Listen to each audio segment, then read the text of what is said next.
नरसिंह मेहता, उनकी एक बड़ी प्रसिद्ध कथा है।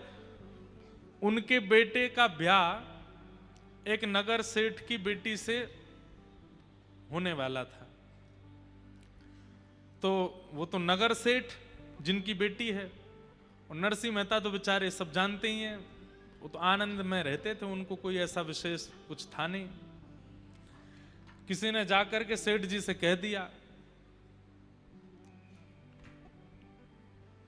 कि आप अपनी कम से कम बेटी का ब्याह पिता को अपनी स्थिति से श्रेष्ठ स्थिति में ही करना चाहिए, प्रयास करना चाहिए कि पिता अपनी पुत्री का विवाह श्रेष्ठ स्थिति में करे, जैसी स्थिति उसकी है उससे थोड़ी श्रेष्ठ ही हो लड़के की स्थिति, वहां ब्याह करे। तो किसी ने जाकर के नरसिंह मेहता जी की शिकायत कर दी। शिकायत तो क्या मतलब, वास्तविकता बता दी। बोले आप अपनी बेटी का जहां ब्याह कर रहे हो, नरसिंह मेहता जी का बेटा, उनके यहाँ कोई इतनी ज्यादा कोई व्यवस्था नहीं है। हो सकता है कि बेटी को कई कई रात तो भूखा भी रहना पड़े, उनके यहाँ तो सामग्री भी नहीं होती, व्यंजन भी नहीं बनता, कैसे आपने अपनी बेटी का ब्याह वहां निश्चित कर दिया। तो पिता को बड़ी चिंता हो गई कि भाई मैंने तो बड़ी प्रशंसा सुनी थी। बोले कि संत महात्मा तो उन्हीं के गुण गाते हैं, उनसे सुन लिया होगा। अब क्या करें, रिश्ता तो पक्का हो गया। बोले रिश्ता सीधे मना कर दो। बोले सीधे मना करना अच्छा नहीं लगता है, तो क्या करें। बोले दूसरे तरीके से मना करो। बोले क्यों। इतनी व्यवस्थाएं उनको बता दो बारात में लाने के लिए कि वो अपने आप ही हाथ खड़े कर दें, वो कह दें कि मैं तो कर ही नहीं सकता।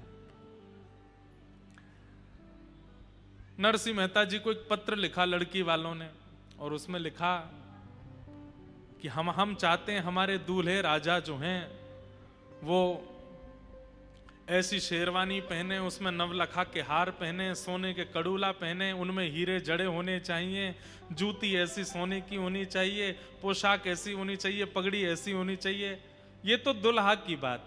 अब घोड़ा कैसा होना चाहिए, श्वेत रंग का घोड़ा होना चाहिए, उसमें एक भी काला धब्बा नहीं होना चाहिए, उसके ऊपर ऐसी चुनरी होनी चाहिए, हमारे ऐसे होना चाहिए, कम से कम 10 हाथी आगे पीछे होने चाहिए, हमारे जो बेटी के होने वाले ससुर जी हैं वो हाथी पर बैठ कर के आवे, सासू माँ हाथी पर बैठ के आवे, और इतने घोड़े होने चाहिए, इतने हाथी, इतने ऊंट, इतने ये इतने वो, ऐसे बैंड बाजे होने चाहिए, ऐसे नगाड़े बजने चाहिए, बारातियों की पोशाक ऐसी होनी चाहिए। इतना लंबा चौड़ा पत्र लिख करके भेजा।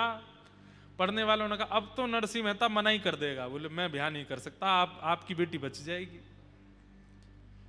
पत्र पूरा लिख करके ऊपर जय श्री कृष्ण लिख करके भेज दिया।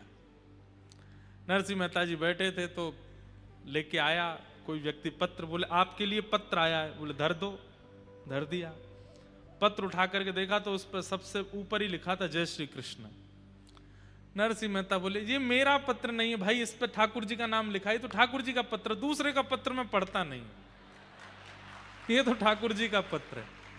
ठाकुर जी के सामने जाके धर दिया, जय जय आपके लिए पत्र आया है, पता नहीं कोई आपका प्रेमी है उसने भेजा है, पढ़ लीजिएगा। मैं तो देखो नहीं पढ़ूंगा, आप देख लेना क्या इसमें लिखा है, जो भी उसकी इच्छा आदि हो देख लेना आप। पत्र दे दिया।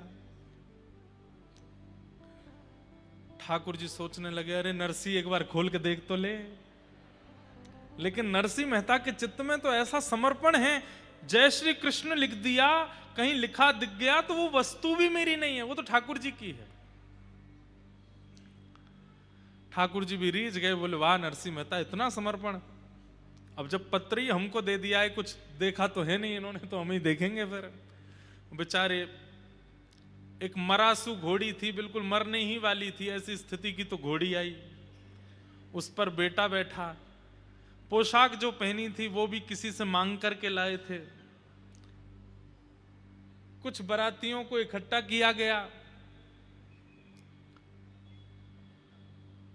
उनमें भी आधे से ज्यादा तो अंधे थे, एक दूसरे का कंधा पकड़ के ही चल रहे थे, आगे वाला जहां जाता वहीं मुड़, ऐसी तो बारात।